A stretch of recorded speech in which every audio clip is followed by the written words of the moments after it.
Mateus capítulo 6, versículos 9 e 10. Diz assim o texto: Portanto, vós orareis assim: Pai nosso que estais nos céus, santificado seja o teu nome.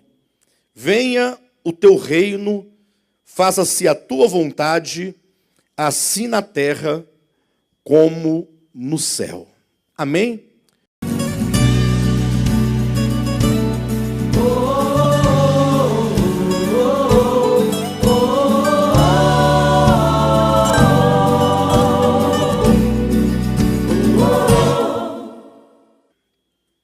Queridos, nós lemos aqui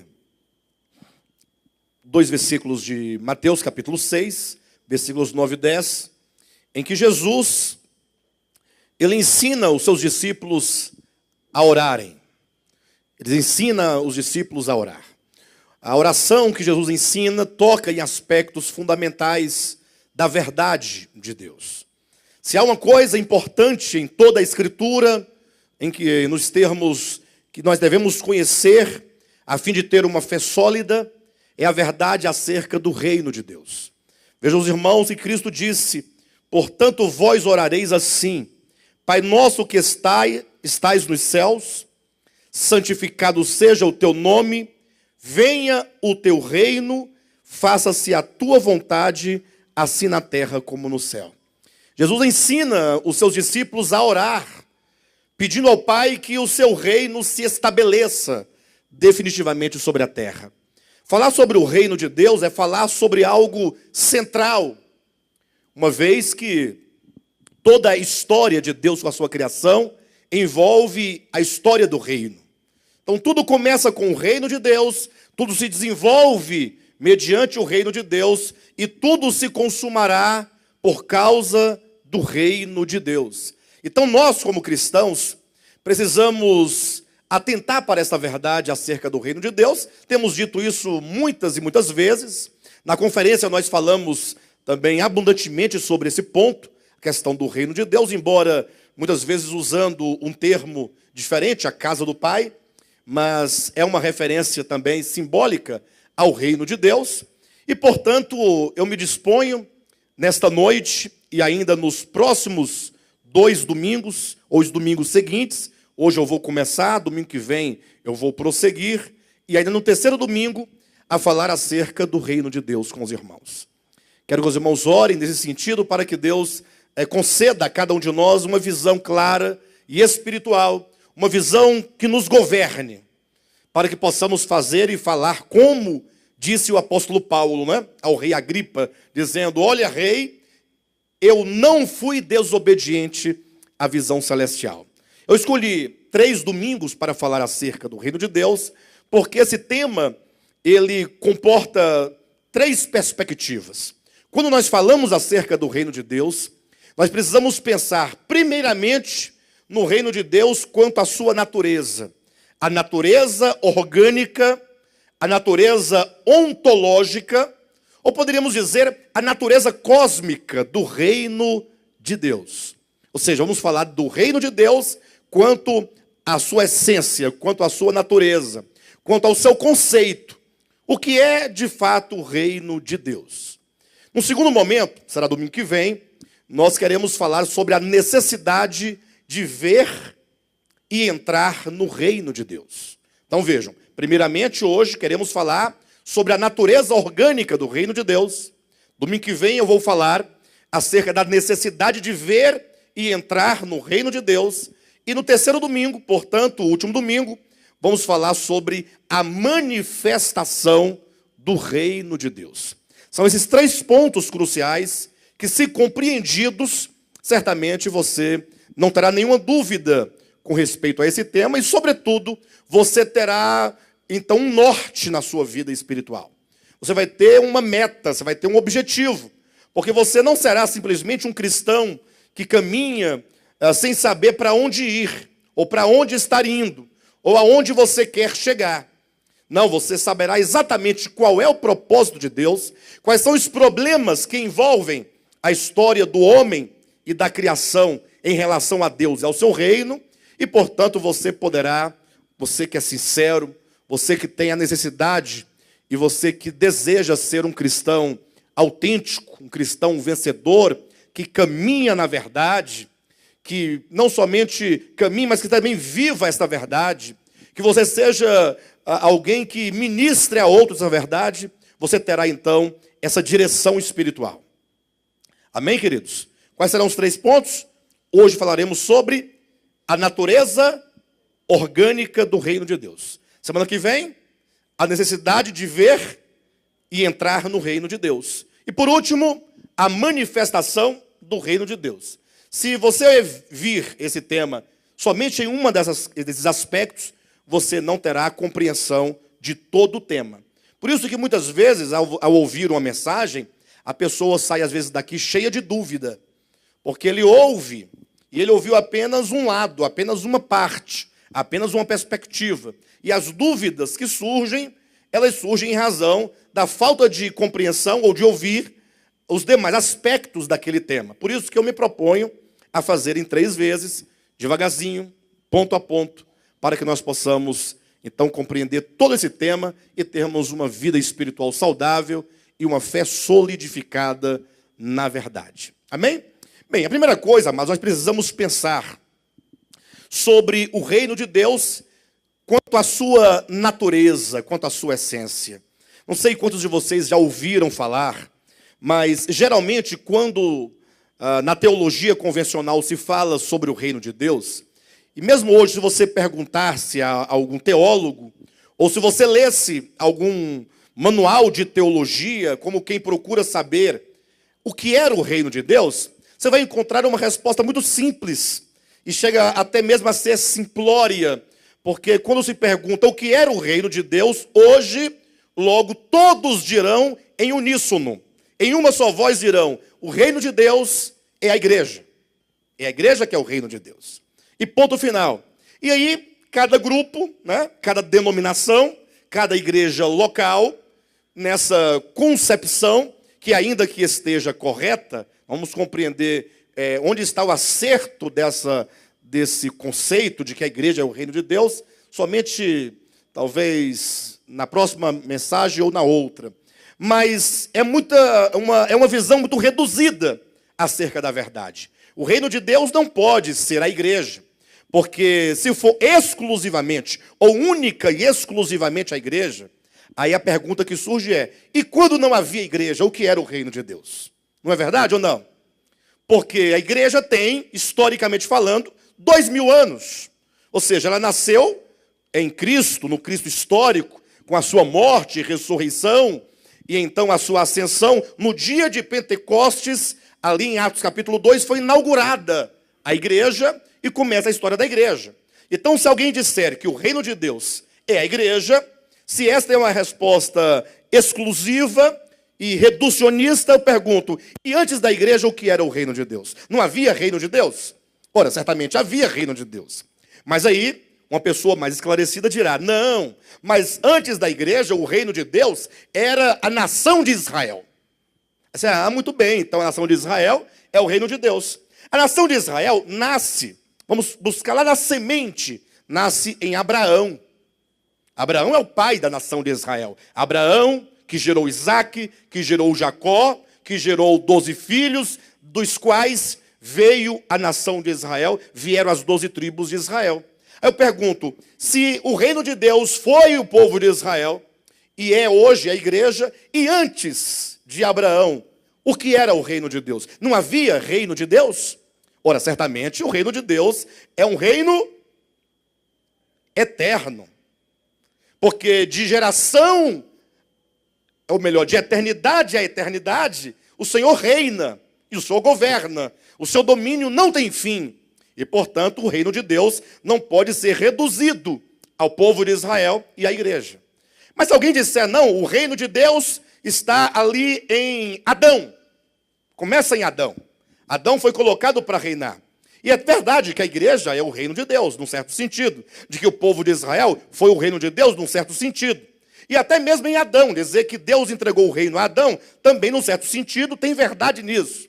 Mas eu pergunto, se você reduzir o reino de Deus à igreja, a Israel e a Adão, eu pergunto, e antes de Adão existir, não havia reino de Deus? Ora, o que é o reino de Deus? E para nós podermos, então, ter uma ideia do reino de Deus, do que ele seja, é preciso que nós o olhemos numa perspectiva muito maior do que a igreja, do que Israel, do que Noé, do que Adão, mas precisamos entender a partir do próprio conceito de reino. Ora, reino, no grego é a palavra basileia, que significa domínio. Significa domínio. Ou seja, o reino de Deus fala do seu domínio, fala do seu governo. Ora, mas se o reino é de Deus, ele tem domínio, ele tem governo, ele exerce esse domínio, sobre o que ele exerce o domínio? A questão é, se o reino é de Deus, eu disser, não, o reino de Deus é a igreja. Então ele exerce o domínio aonde? Na igreja? Sim, tá bom. E se disser que é no povo de Israel, também. Em Noé, também. Em Adão, também. Mas existe algum lugar do universo, e nós começamos a perguntar e a trazer a reflexão para gerar esse conceito. Existe algum lugar em todo o universo criado em que Deus não tenha pleno domínio e pleno controle? Sim ou não? Existe algum lugar do universo? Ora, se onde houver um pequeno espaço que seja, estamos falando aqui do universo, enquanto a relação de tempo e espaço de todas as coisas. Então, onde houver um pequeno espaço dentro do tempo, então Deus ali estará presente, e portanto o reino de Deus, ele não pode jamais se limitar, entenda isso em nome de Jesus, a uma época, a um povo, a uma denominação, a uma etnia, a um tipo de criação de Deus que é o homem, mas deve se estender por todo o espaço criado de Deus. Nesse sentido, o reino de Deus, nós temos que pensar em pelo menos 4 situações. O reino de Deus, para ser o reino, ele precisa primeiramente de um soberano. A primeira coisa, quando você pensa no reino, tem que haver um soberano. Se não há soberano, não há reino. Sim ou não? E esse soberano tem que ser absoluto. Porque se ele próprio estiver subordinado a qualquer outro poder ou outra força, então ele já não pode ser chamado de maneira, de soberano. Tem que haver um soberano. Esse soberano precisa reinar sobre ele tem que ter um território. O soberano tem que ter um território. Ele não pode falar, eu sou soberano, mas eu não tenho território, eu não governo em nenhum lugar. Como hoje em dia há muitos pastores, muitos pastores. Cada dia você vê surgindo novos pastores, mas são pastores que não pastoreiam, que não têm nenhum cuidado, salvo aqueles que por algum motivo não puderam mais exercer. Mas tem muitos que apenas dizem, não, eu tenho o título, mas não tenho a função. O que é exatamente o oposto, Pastor não é título, pastor é função. Pastor é aquele que pastoreia, que cuida, que ensina, que dirige. Então, no caso, tratando-se do reino de Deus, tem que haver um soberano, tem que haver um território. Quais são os limites do seu domínio? Quais são os limites do domínio deste soberano? Em terceiro lugar, temos primeiramente o soberano, temos o território, mas há de se ter também o quê? As criaturas, os súditos desse reino. Aqueles que estão subordinados e sujeitos ao domínio do soberano. E em quarto lugar, para haver um reino, tem que haver uma lei. Ou seja, não existe domínio, governo, reino, sem princípios que regem aquele reino. Tudo na vida tem que ter princípios, tem que ter leis, tem que ter as diretrizes que determinam o bom andamento daquele reino. Portanto, ao falarmos do reino de Deus, vamos primeiramente pensar no soberano, no território, nos súditos e na lei daquele reino. Então nós vamos hoje passar por esses 4 pontos para vocês entenderem exatamente qual é a natureza orgânica do reino de Deus. De modo então, quando se pergunta quem é então o soberano dentro do reino de Deus, a própria expressão está dizendo reino de Deus. Deus é o soberano. E eu quero conduzir os irmãos à leitura de dois textos bíblicos que eu acho de maneira muito particular, textos muito apropriados que explicam essa questão. Abra primeiramente a sua Bíblia no primeiro livro das Crônicas, no capítulo 29. E abra também no Novo Testamento, em 1 Timóteo, capítulo 6, versículo 15. Vamos começar a ler por Timóteo, depois vamos para o livro das Crônicas. 1 Timóteo, capítulo 6, versículo 15 e 16. Olha a declaração paulina acerca desta primeira verdade, acerca do soberano do reino de Deus, a qual em suas épocas determinadas há de ser revelada pelo bendito e único soberano, o Rei dos reis e o Senhor dos senhores, o único que possui imortalidade, que habita em luz inacessível, a qual homem algum jamais viu, nem é capaz de ver. A ele a honra e poder eterno. Amém. Veja que declaração maravilhosa, porque o apóstolo ele é muito claro quando ele diz que o único soberano, só há um soberano, não há outro Deus que seja soberano. É certo que a Escritura diz que há muitos deuses, no sentido de governantes, mesmo de mundos, ou de outros lugares que não seja a terra, até mesmo anjos que exercem domínios e governos em certas regiões, eles são chamados de deuses, de Elohims.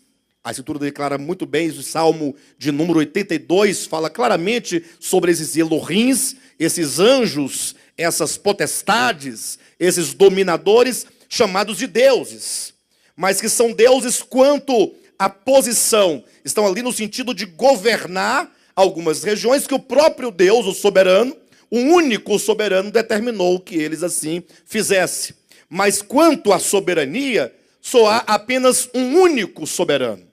Por isso que Paulo coloca o único soberano, o Rei dos reis e o Senhor dos senhores. Ou seja, há muitos reis e há muitos senhores, mas há o Rei dos reis e ao Senhor dos senhores.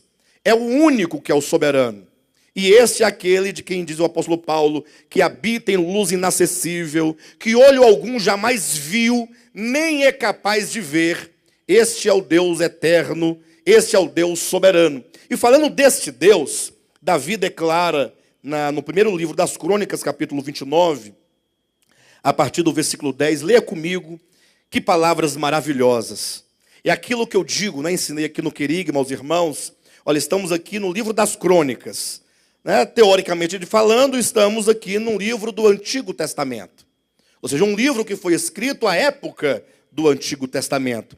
Mas veja que palavras que nós vamos verificar agora na oração de Davi, tão neotestamentárias, que palavras tão maravilhosas, tão aplicáveis a qualquer época. Foi na ocasião em que Davi estava preparando as ofertas para dar ao Senhor para a construção do templo. Davi tinha um desejo no coração muito grande de construir a casa de Deus. Isso em termos do Antigo Testamento, de construir o templo, de acordo com a economia de Deus do Antigo Testamento. Mas Deus falou, olha, Davi, você não poderá edificar o templo, porque você derramou muito sangue. Suas mãos estão cheias de sangue. Então você não tem a dignidade de edificar para mim uma casa. O que Davi fez? Então ele separou ouro, prata, muitas ofertas, tanto da parte do povo quanto da parte dele próprio. Falou assim, se eu não posso construir, pelo menos poderei preparar os materiais para a construção do templo. E na hora de ele apresentar essas ofertas a Deus, veja só as suas palavras. Versículo 10. Pelo que Davi louvou ao Senhor perante a congregação toda e disse, bendito és tu, Senhor, Deus de Israel, nosso Pai, de eternidade em eternidade. Eu começo dizendo o quanto que Deus é bendito. Versículo 11, teu, Senhor, é o poder, a grandeza, a honra, a vitória e a majestade, porque teu é tudo quanto há nos céus e na terra. Teu, Senhor, é o reino, e tu te exaltaste por chefe sobre todos. Riquezas e glória vêm de ti, tu dominas sobre tudo, na tua mão há força e poder, contigo está o engrandecer e a tudo dar força. Veja que palavras de Davi, como que ele confere tudo a Deus. Teu, Senhor, é o reino, e esse reino de Deus, esse domínio de Deus, como diz, é sobre tudo quanto há nos céus e sobre a terra. Portanto, não há de se duvidar, não há de se questionar, do ponto de vista da revelação que Deus nos deu mediante a Escritura, de que o Deus eterno, o Criador de todas as coisas, Ele é o Deus soberano. Ao falar sobre o reino de Deus, pense, o soberano. Tudo começa nele. Por isso que a Escritura, em Gênesis capítulo 1, não começa debatendo a existência de Deus, discutindo se Deus existe, Deus não existe. Antes simplesmente declara, no princípio, criou Deus os céus e a terra. Tudo começa nele. Ele é a origem e a causa de todas as coisas. Então, ao pensar no reino de Deus, recupere essa primeira ideia, essa ideia primordial, essa fonte. Deus, o Criador de todas as coisas, é o único Deus soberano. Agora, esse Deus soberano, ele há de reinar, de governar sobre um território. E eu perguntava para os irmãos acerca do que é o reino de Deus. E nós só temos que concluir uma única coisa, a partir dessa visão de que Deus é o Criador de tudo, e que onde há a criação de Deus, ali haverá o domínio de Deus. Ali haverá a presença de Deus. Ali haverá o governo de Deus. Repetindo a leitura do versículo 11 de 1 Crônicas, diz assim: teu, Senhor, é o poder. De quem é o poder? A grandeza, a honra, a vitória e a majestade, porque teu é tudo quanto há nos céus e na terra. Será que você pode declarar isso ao Senhor? Repita comigo, diga assim: teu, Senhor. Queridos, o quanto que isso trata com o nosso coração. Eu acredito que nós precisamos, algum dia, ainda falar tais palavras, mas falar com toda a convicção de todo o nosso ser. Com a nossa mente, vontade e emoção, com toda a nossa alma, com todo o nosso entendimento, com todo o nosso espírito, com todo o nosso coração. Diga assim: teu, Senhor. Mas ao invés de você repetir o que eu estou dizendo, que tal se você se voltar para o seu coração, para o seu espírito, onde Deus habita, e você falar para Ele? Diga para Deus. Não diga para mim, nem diga para o irmão que está ao seu lado, mas dirija-se a Deus. Volte o coração a Deus e diga: teu, Senhor, é o poder. Teu, Senhor, é a grandeza. Tua, Senhor, é a honra, a vitória e a majestade. Porque teu, Senhor, é tudo quanto há nos céus e na terra. Teu, Senhor, é o reino. Teu, Senhor, é o reino. E tu te exaltaste por chefe sobre todos. Queridos, mas que reconhecimento, que palavras de tanta visão com respeito a Deus e aos domínios de Deus e à extensão desse domínio de Deus e aos limites do reino de Deus. Ou seja, é um domínio sobre todas as coisas, porque tudo é dele, porque ele está acima de todos, ele governa sobre todos. Não é sem razão que Jesus, na oração do Pai Nosso, ele ensina os discípulos dizendo: quando orardes, orareis assim. Aí lá no finalzinho ele diz: diga a Deus, não nos deixeis cair em tentação, mas livrai-nos do mal. Ou seja, há uma tentação, desde Lúcifer, que caiu nessa tentação.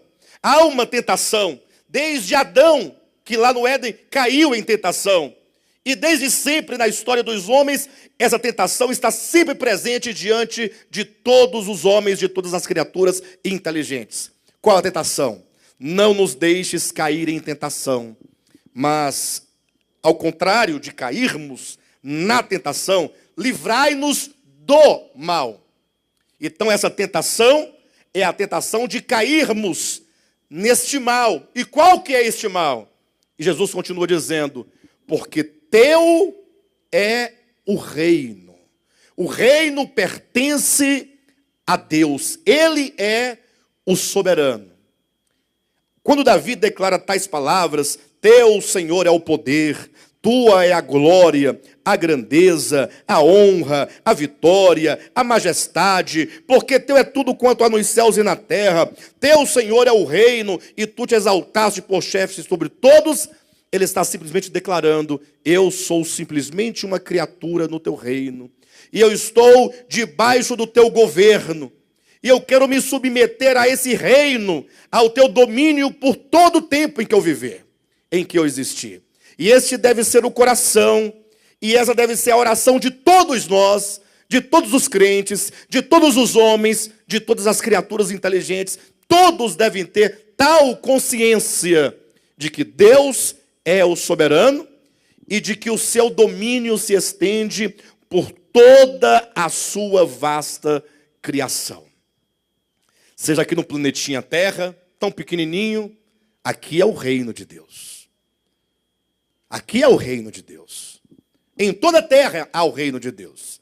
Evidentemente, porque se alguém disser que o reino de Deus não é a terra ou não está na terra, você vai dizer que existe pelo menos um ponto no universo em que não haja o domínio de Deus, que não haja o império de Deus, que não haja a soberania de Deus ali agindo sobre aquele lugar, sobre tudo e sobre todos. Então a terra, nela está o reino de Deus, porque é onde ele governa, é onde ele domina. Mas também no nosso sistema solar, todo ele, que tem o Sol, que tem os planetas, que tem a Terra, em todos esses lugares, Deus está governando. Deus atua com domínio, com poder, com majestade, mas também na nossa galáxia, toda ela, na Via Láctea, onde houver o espaço, tempo, criação, criatura, Deus governa sobre tudo que há nos céus e tudo que há na terra, porque Deus criou todas as coisas. No princípio criou Deus os céus e a terra. E se você então verificar, não somente na nossa galáxia, que é tão vasta e que o homem não conhece, na verdade o homem está tentando conhecer alguns planetinhas do seu sistema solar.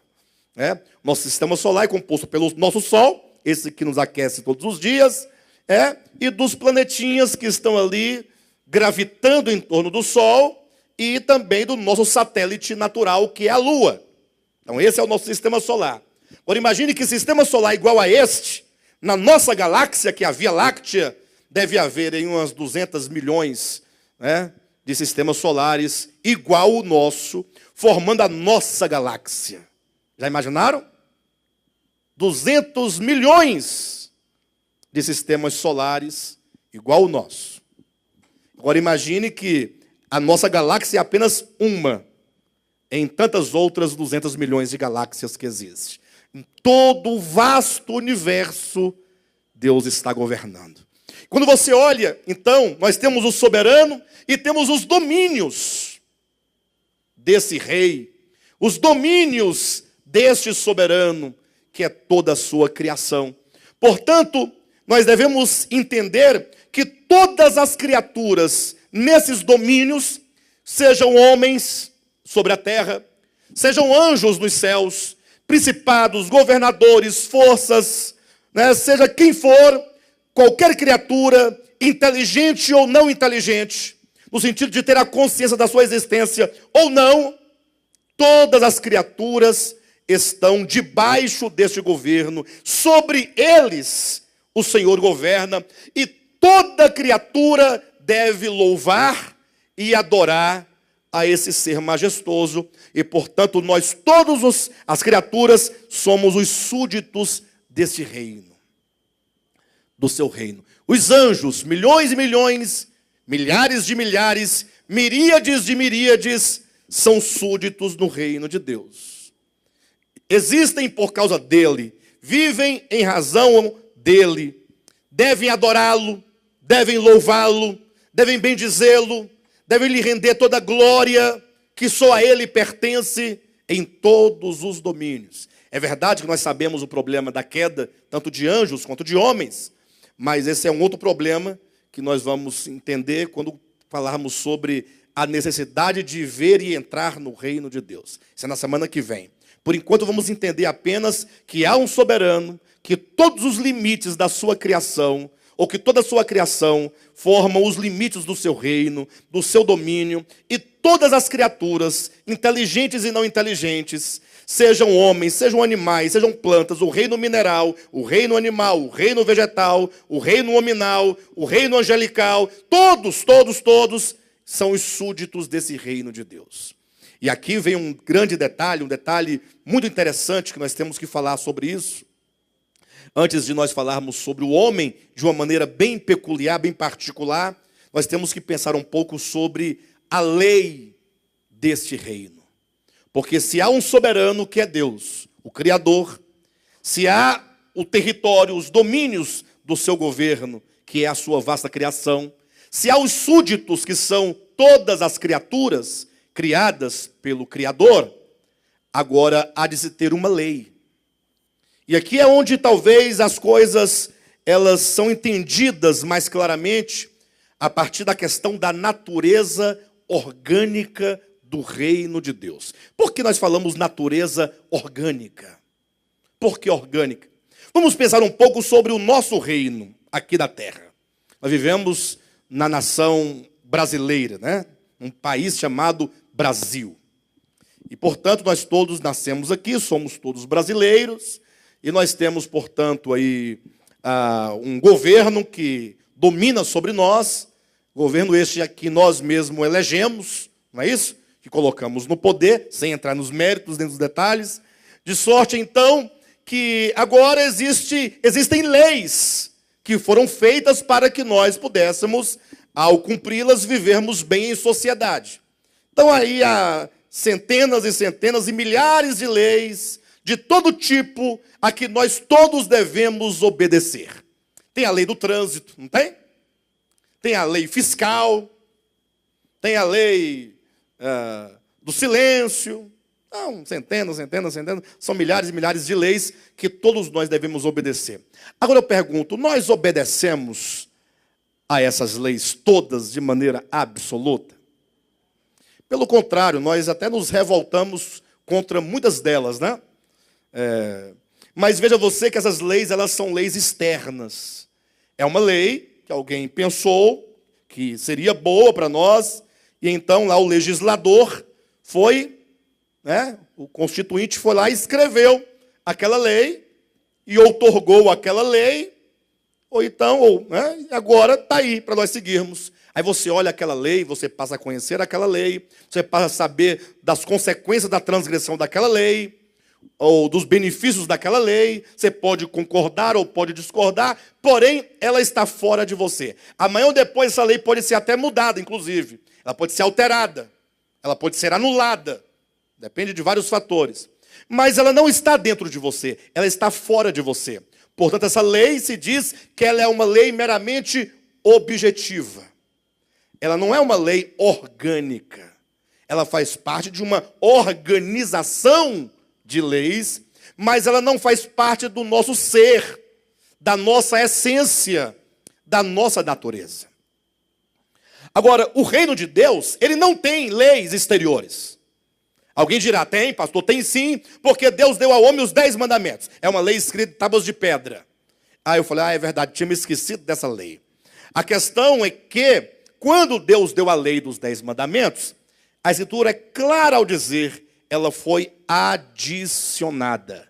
Ela não estava dentro do plano original de Deus. Está lá no livro de Gálatas, capítulo 3, quando diz que a lei foi adicionada por causa das transgressões e foi adicionada até que viesse o descendente. Portanto, ela tinha um papel temporal, interino, para resolver uma situação ali imediata, mas ela não foi dada eternamente para o homem.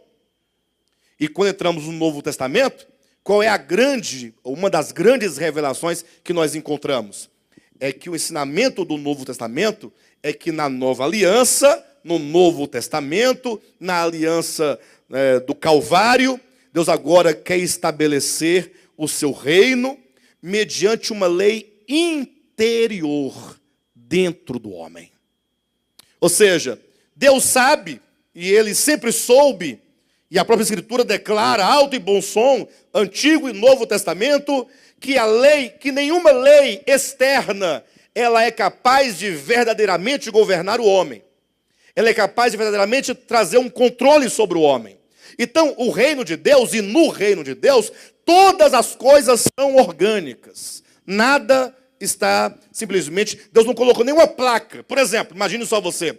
Deus criar um pé de manga, uma mangueira, e então Deus agora chamar lá o anjo Rafael, ou o anjo Miguel, o anjo Ariel, não sei qual dos céus. Mas ele traz lá um anjo, o anjo que tem a responsabilidade de escrever placas e cartazes. Escreve uma placa aí, ó. Obrigado, estais obrigado a produzir manga.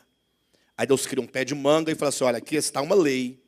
Você, a partir de agora, deverá obedecer a essa lei que está diante de você, uma plaquinha, ali o número da lei, o ano daquela lei, e as consequências caso aquele pé de manga não produza manga conforme a lei de número tal. É assim que ocorre no universo? Na criação de Deus? Por que um pé de manga produz manga? Você observou que o pé de manga, apesar da sua inconsciência do que ele é na criação de Deus, existe uma lei interior, é uma lei natural, é uma lei de ordem da sua própria natureza, que ele é daquele modo, e ele agora simplesmente ele vai produzir um fruto chamado manga. E apesar que existe manga coquinho, tem a manga coração de boi, tem a manga espada, tem a manga palmer, tem a manga rosa. Apesar que há vários tipos de mangas, mas todas elas têm gosto de quê? De manga. E o pior, que há 100 anos, bem aqui pertinho, ela tinha gosto de manga. Hoje, continua tendo gosto de manga. Daqui a 100 anos, continuará a ter gosto de manga. Não vai mudar, não vai alterar. Cada manga traz dentro de si, no seu interior, uma semente, com uma lei interior, que agora aquele caroço vai produzir outra mangueira, com as mesmas características genéticas. Existe uma lei interior dentro da bananeira. Você pode colocar isso em todo o reino vegetal. Um dia eu fiquei extasiado diante de uma reportagem que na Ana Maria Braga, né, naquele programa lá de culinária, ela foi visitar uma chácara onde se cultivava alface. E a pessoa falou assim, olha, existem mais de 50 tipos de alface. Eu fiquei espantado. Eu falei assim, o pessoal conhecia 2 ou 3. Tem um que tem manteiga, né? Alface manteiga, aquela folha mais lisa. Tem aquele crespo. Tem um que é crespo e é roxinho, as pontas. Tem o americano, que é uma delícia, com azeite aí. E colocar uma pimentinha do reino por cima assim. Tem que ser de grão, batida, um salzinho. Você só esquenta na panela, não deixa... Só uns 4, mais ou menos, que eu conheço. Aí a reportagem dizia, há mais de 50 tipos. Eu fiquei espantado, falei, não, eu nunca nem vi essas coisas, mas tem. Porém, tudo é alface. Se você entrar para o reino animal, do mesmo modo ocorre. É uma lei interior. Primeiro, essa lei, no seu princípio básico ou basilar, esta é a lei da vida. É a lei da vida. É como Paulo diz em Romanos capítulo 8, versículo 1, porque a lei do Espírito de vida em Cristo Jesus te livrou do pecado e da morte. Lógico, lá em Romanos 8, Paulo está falando especificamente da libertação do poder do pecado. Mas ele diz, o que nos liberta do poder do pecado é uma lei. Ele não está explicando sobre a lei, ele faz menção sobre uma lei chamada a lei do Espírito de vida em Cristo. Aí se você pegar a lei do Espírito de vida em Cristo e juntar com João capítulo 1, versículo de 1 a 4, quando diz que no princípio era o Logos, e o Logos estava com Deus, e o Logos era Deus, e esse Logos foi quem criou todas as coisas, e sem o próprio verbo, sem o próprio Logos, nada do que foi feito se fez. E a vida que a tudo vivifica, essa vida que é uma lei de vida dentro de tudo criado, estava nele. Por isso que é a lei do Espírito de vida em Cristo Jesus. A lei é porque ela tem um princípio vital. Interessante, há um texto na Escritura, permita-me mostrar aos irmãos. Abra sua Bíblia em Apocalipse capítulo 3, versículo 14. Ao anjo da igreja em Laodiceia escreve, essas coisas diz o Amém, a testemunha, fiel e verdadeira, o princípio da criação de Deus. Isso aqui é o próprio Cristo se apresentando. Ele se apresenta como sendo o Amém, ele se apresenta como sendo a testemunha fiel e verdadeira, ele é o princípio da criação de Deus. Muitos erroneamente pensam, ora, se ele é o princípio da criação de Deus, então ele foi o primeiro ser criado por Deus. Mas veja o que diz o texto. Não está dizendo que ele é o primeiro na criação de Deus. Diz que da criação, ele é o quê? O princípio. Ou seja, esse princípio de vida, esse princípio vital. Ele é o princípio não somente gerador de toda a criação de Deus, mas é o princípio organizador, uma organização orgânica de toda a criação de Deus. É esse princípio que gera e que faz viver e existir todas as coisas. Essa é a lei do Espírito de vida. É a própria vida. Interessante, quando você lê João capítulo 1, versículo de 1 a 4, e hoje à tarde eu estava pensando nesse texto. Observa você comigo, como ele diz assim, ó. No princípio era o verbo. Quando diz que era o verbo, quer dizer que se no princípio, quando todas as coisas começam a existir, é o começo das existências, o verbo era, significa que ele não faz parte do conjunto de coisas criadas. Ele está fora. Quando tudo começou a existir, lá estava o verbo. Ele não participa das existências. Pelo contrário, todas as coisas foram feitas por ele. Tudo o que existe foi ele que fez. E não somente ele fez, mas sem ele, sem a sua substância, a sua essência, nada do que foi feito se fez. Por que sem ele? Porque ele disse, eu sou o caminho, a verdade, eu sou a vida. Ele é a vida. Interessante que diz, a vida estava nele. No princípio era o verbo. E a vida foi criada quando todas as coisas começaram a existir? Todas as coisas foram feitas por intermédio dele, inclui a vida? Inclui a vida? O Jailson disse que não. Eu estou espantado com essa resposta.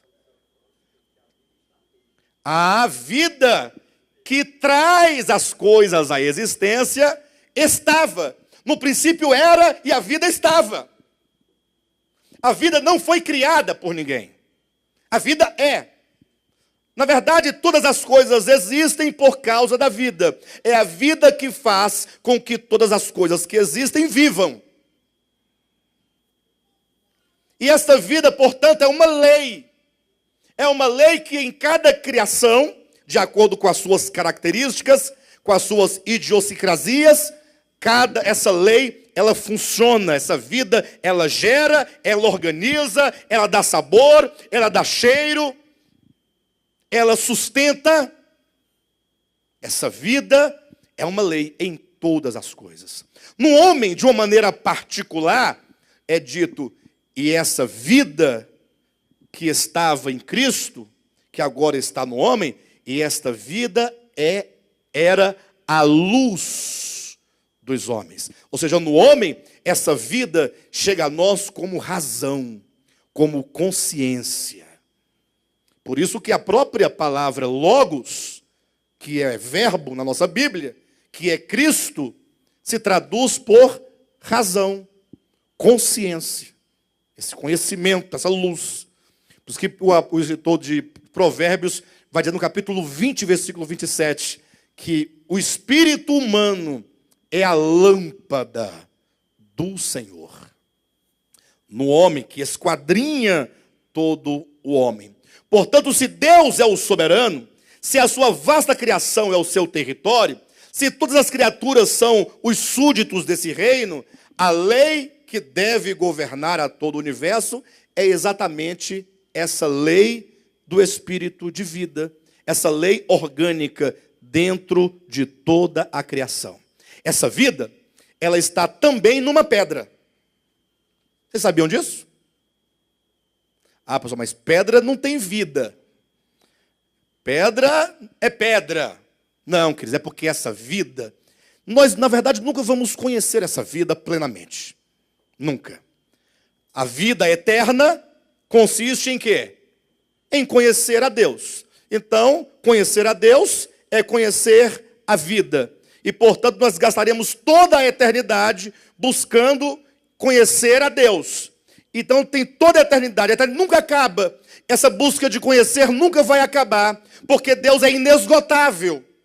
Agora, essa vida que é tão plena e tão desconhecida, porque ela habita em luz inacessível, que é o Deus que habita em luz inacessível, estando presente em toda a criação, em cada criatura, ela é uma lei de acordo com aquela criação. Então, a manifestação de vida pode ser maior ou pode ser menor. Querem ver uma coisa? Olhe para uma planta. Vamos colocar aqui uma plantinha qualquer. Pensa numa plantinha. Pensaram? Agora pense você, por exemplo, num peixe. O que faz aquela plantinha viver? Não é a vida? Sim ou não? O que faz o peixe viver? Não é a vida? Mas vocês concordam que da planta para o peixe há uma evolução? A vida se manifesta mais abundantemente no peixe do que na planta? Há uma expressão de vida maior. Não é que é uma vida superior. É a vida que no peixe se manifesta de uma maneira maior. Agora, se você olhar para a planta, para o peixe, e colocar do lado do peixe, por exemplo, uma ave, você vê que a ave, que também vive pela mesma vida que a planta e o peixe, ela tem uma expressão maior. Sim ou não? Vai crescendo os níveis. Se você colocar depois um animal doméstico, ou que seja um animal selvático, e depois um animal doméstico, olha como vai subindo. E colocar o homem no final, olha como que o homem está no estágio bem superior. A vida é a mesma, mas a consciência vai aumentando de grau em grau. O homem, ele, de acordo com essa criação da terra, ele é superior a tudo que está abaixo dele. Ele olha para baixo de toda a criação e vê, a vida está aqui, mas em mim ela se manifesta de um modo maior. Tem uma maior expressão. E olha que essa vida em nós ainda não se manifestou como deve manifestar. Estamos dentro de um processo. Chegaremos lá com um novo homem, a plena estatura de Cristo, do Filho de Deus. Porém, essa vida é única e está em todos, em toda a criação. E em cada uma delas há uma espécie de governo. Cada uma delas. Tanto as questões da própria estrutura da criação ou da criatura, como também na manutenção, na sustentação daquela criatura. É uma lei orgânica. Por isso nós temos que aprender a conhecer essa vida que habita em nós, que nos faz viver, e vivermos por meio desta vida.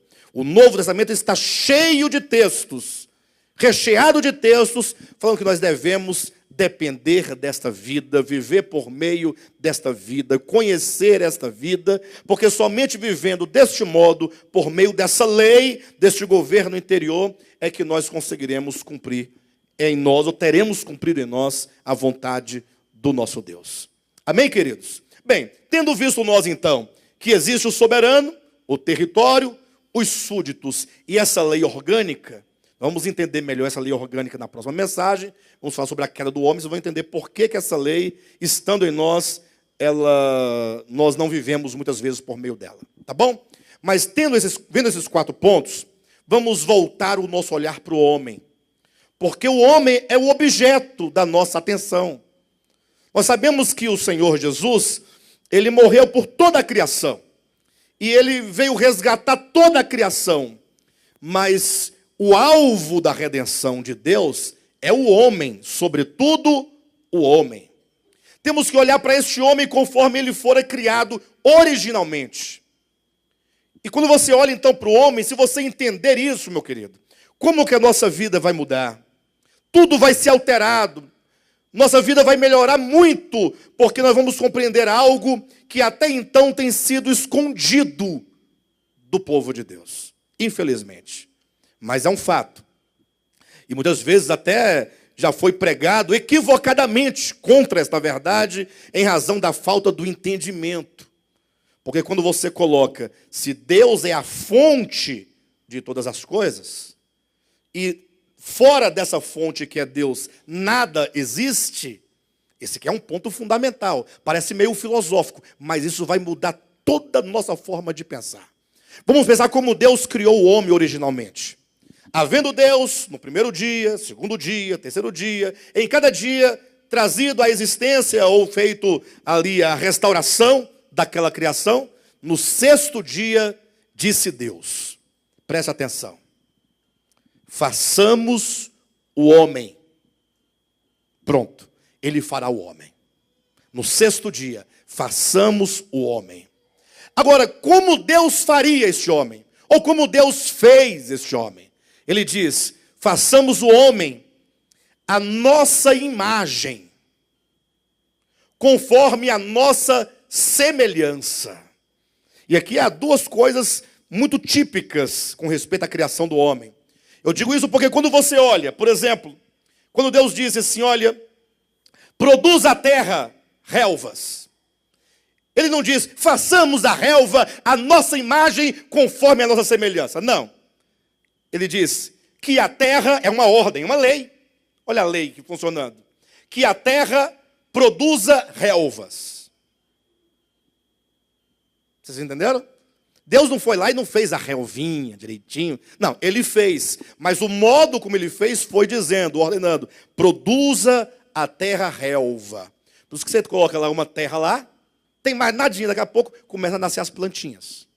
Um brotinho, uma coisinha. Aí a pessoa, tá vindo do nada. Não, não é do nada. É uma lei orgânica da criação. Deus determinou. E essa lei de vida agindo aqui produza a terra relvas, ervas, árvores frutíferas, que deem fruto e que no fruto tenha a semente daquela árvore. Depois Deus olhou para a terra e disse, olhou para as águas e disse, produza as águas, peixes. Deus ordenou, já leram isso? Já deram atenção para esse detalhe?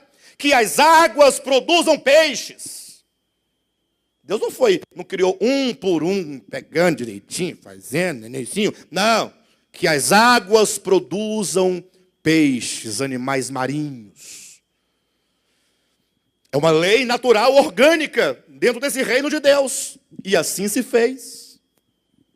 Deus disse: produza a terra animais de toda espécie, doméstico, selvático.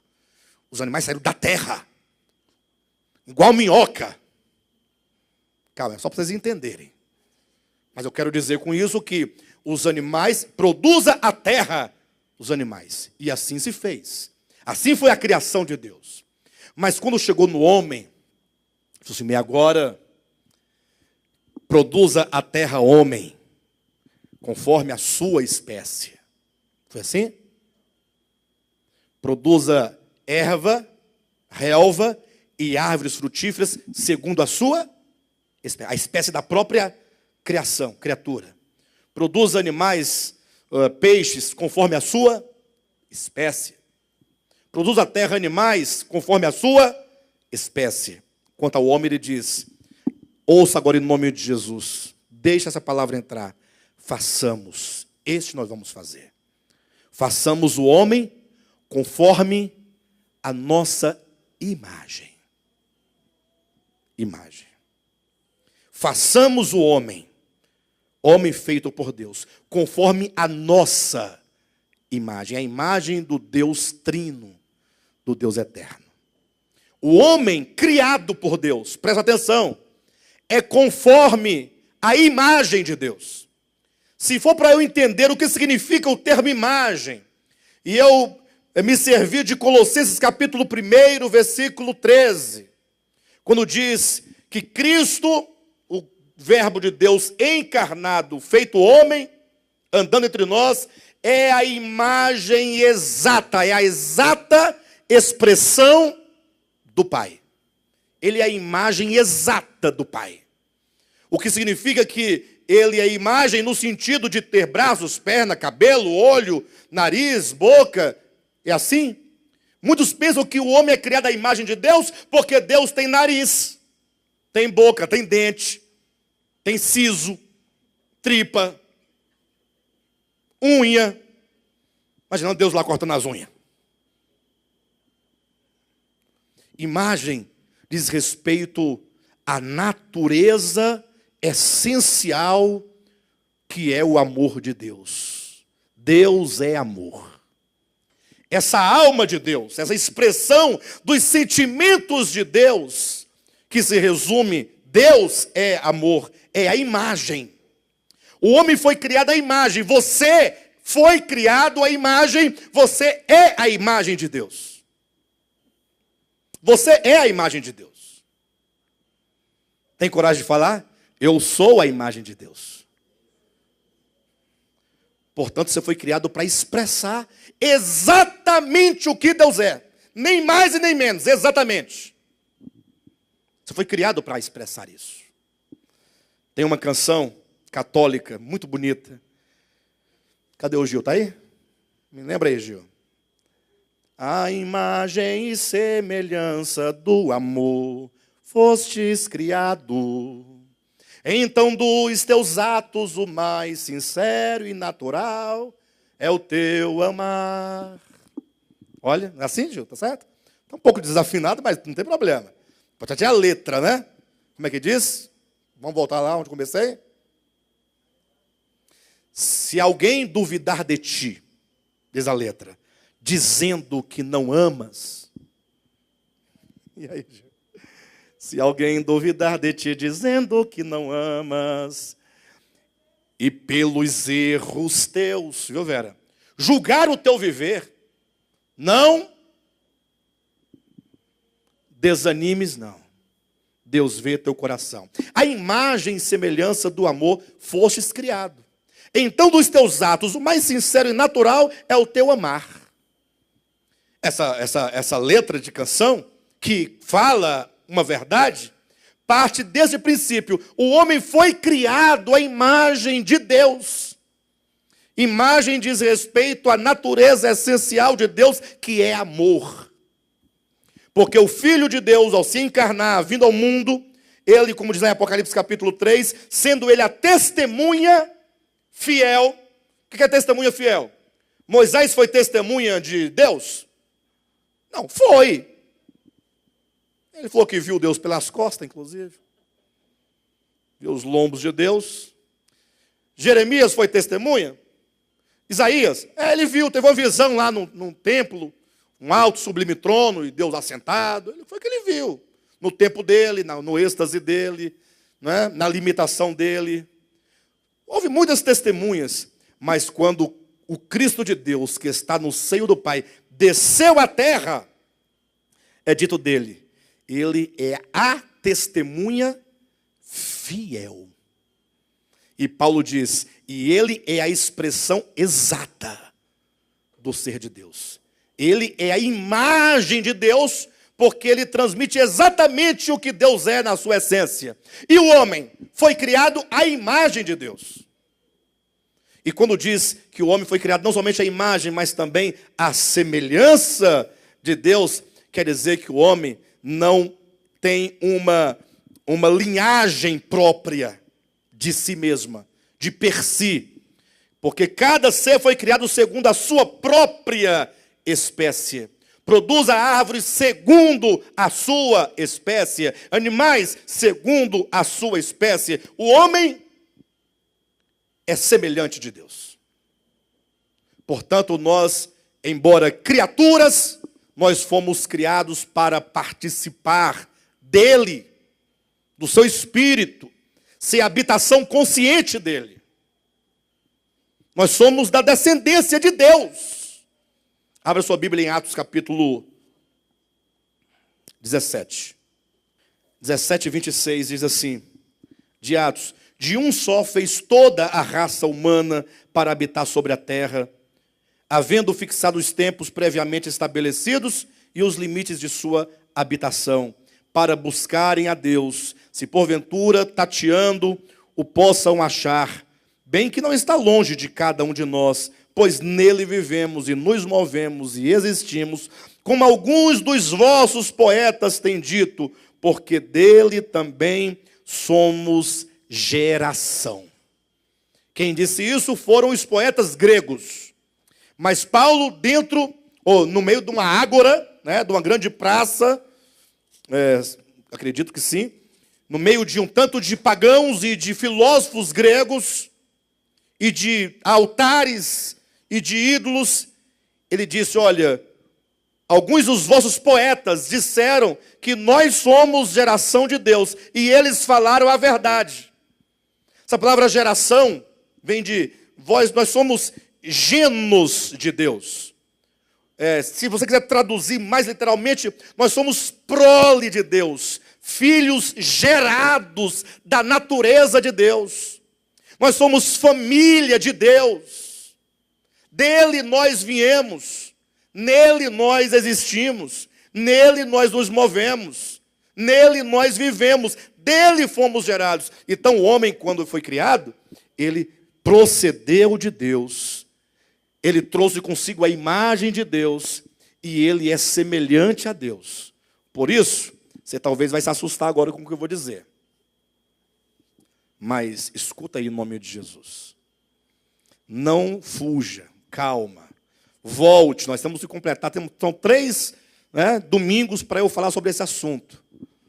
Você é bom quanto à sua natureza. A natureza orgânica do homem é boa, não é má. Nós somos bons em natureza. Ah, mas pastor, é porque a Bíblia diz que o homem é mau.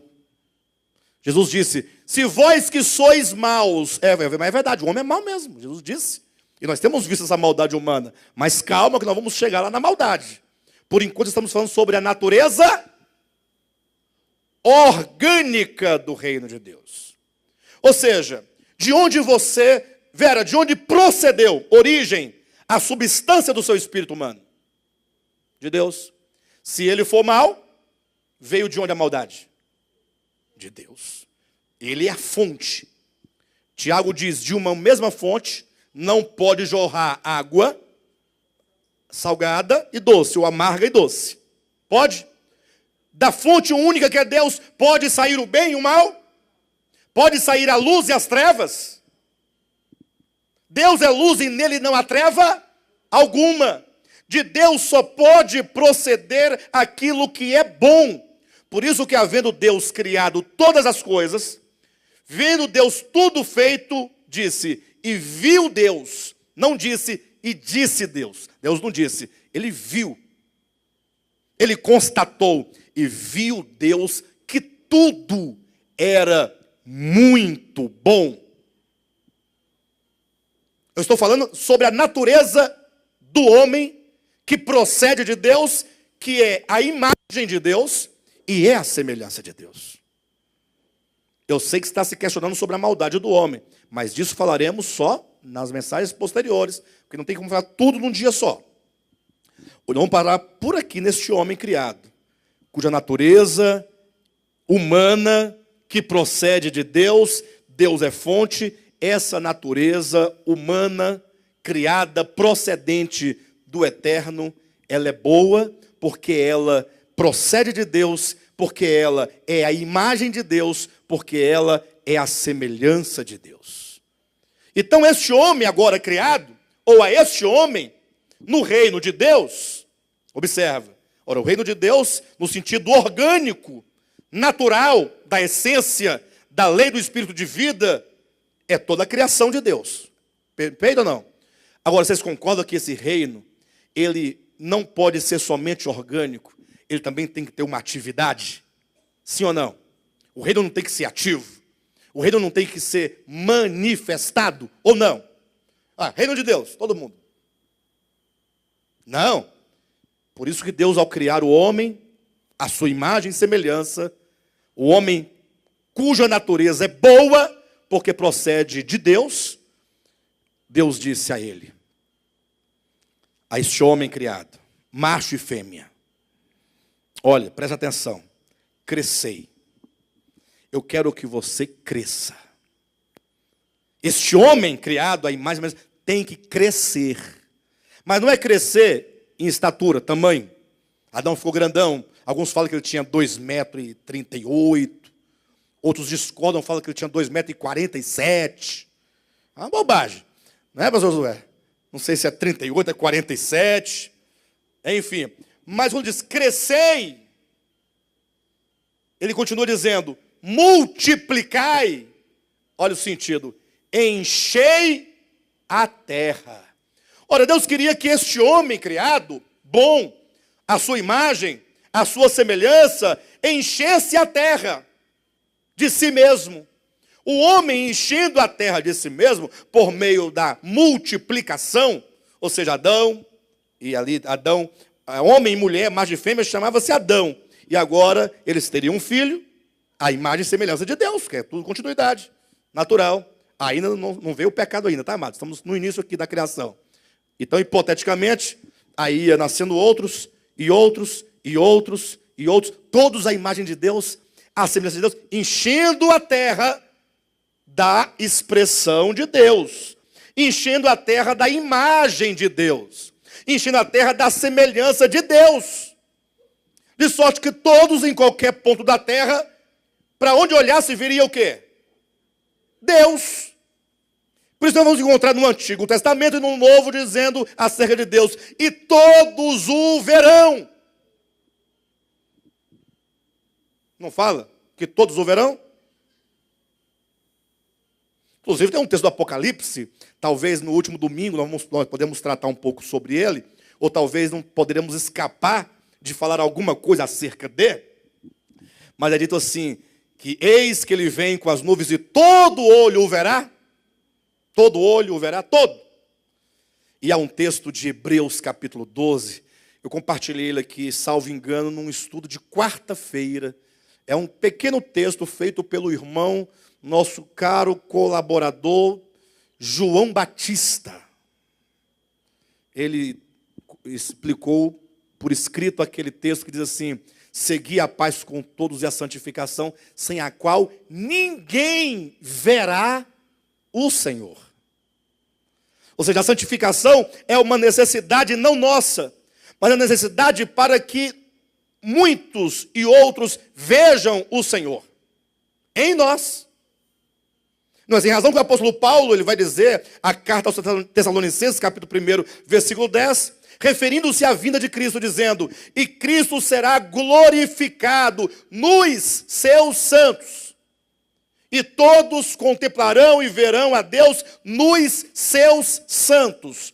Mas isso está de forma prototípica em Gênesis capítulo 1. Imagem e semelhança de Deus no homem criado. Agora encha toda a terra, né? Na medida que esse homem cresce e se multiplica, a imagem de Deus vai ganhando todos os cantos da terra. E a semelhança de Deus se expandindo para todos os cantos da terra. Esse é o desejo original de Deus. Encher a terra. E tem mais. Agora este homem criado, a imagem e semelhança, deverá exercer domínio. Tenha domínio sobre, aí ele fala, os céus, sobre as aves dos céus, sobre a terra, os animais, sobre os mares, todos, esse homem tem que ter domínio sobre todas as coisas. Então nós temos aqui, de maneira, o protótipo dessa verdade, do reino de Deus. Tanto falamos de reino de Deus, mas que nós temos esse protótipo. Ou seja, o homem trazendo o reino de Deus em manifestação. De forma orgânica, o reino de Deus, ele está na forma de natureza em todos nós. A natureza de Deus, essa lei, é o reino de Deus. Pronto. Mas tem que haver uma manifestação. Não basta ser, a necessidade de manifestar. Então o homem precisa encher a terra da imagem de Deus, da semelhança de Deus, e precisa exercer domínio. Essa é a vontade de Deus em Gênesis capítulo 1 e Gênesis capítulo 2. Mas a serpente, Gênesis capítulo 3, versículo 1. E eu tenho que parar por aqui. Tá bom? Eu gostaria muito que vocês saíssem daqui hoje pensando isso. Qual que é o resumo do que nós devemos sair daqui pensando? Mas, por favor, não exceda o que foi dito. Vamos pensar só o que foi dito. Porque o que for excesso, que você vai questionar que eu não disse, ainda falarei. Então não fique perturbado, não. Vamos pensar o reino de Deus. Pensa o reino de Deus. Olha que maravilha. Deus é o soberano. O cosmo, a vasta criação é o território. Todas as criaturas são os súditos. E a vida, que é o próprio Cristo. A lei do Espírito de vida é a lei orgânica que gerou todo o reino de Deus e que organiza, que vitaliza, que sustenta todo o reino de Deus. Neste grande reino, nós temos que olhar especificamente para o homem. O homem criado. O homem foi criado como? Eclesiastes capítulo 7, versículo 29. Deus criou o homem reto. Em outras versões, Deus criou o homem bom. Aí o texto continua. Mas o homem, que é mais a serpente, se meteu em muitas astúcias. Vamos ficar aqui. Deus criou o homem reto. Deus criou o homem bom. O homem, em natureza, ele não é mau. Ele é a imagem de Deus. Ele é a semelhança de Deus. Ele foi criado, ele se originou de Deus. Ele veio de Deus. Ele é prole de Deus. E este homem criado deste modo, a ele foi dito que ele deveria encher a terra e governar sobre ela, enquanto manifestação deste reino. Mas a serpente. 3 pontinhos. Vamos continuar somente no próximo domingo.